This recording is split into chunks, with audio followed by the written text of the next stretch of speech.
Regarding Sushmita Dev का जो case था कि they can not go into the jurisdiction of the election commission।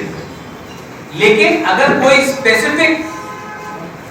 कोई स्पेसिफिक कंप्लेंट है इलेक्शन कमीशन के विरुद्ध तो सुप्रीम कोर्ट कंसीडर करेगी। ये आज सुप्रीम कोर्ट ने एक जजमेंट दिया है।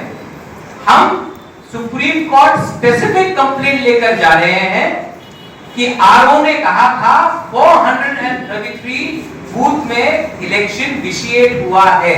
विशिएट तो इलेक्शन कमीशन ने कैसे उसको ओवररूल करके विदाउट एनी इन्वेस्टिगेशन ओवररूल करके आपने 168 किया है।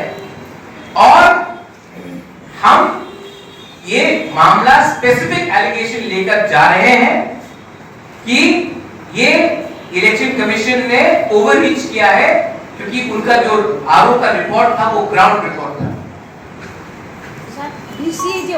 Ask for the removal of the CEO.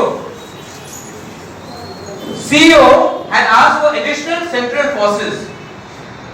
As far as to my best of my knowledge, central forces come under MHA and Defence Ministry. How can a Defence Minister ask for the removal of the CEO when he demands more central forces? She is directly in command over the central forces along with the MHA.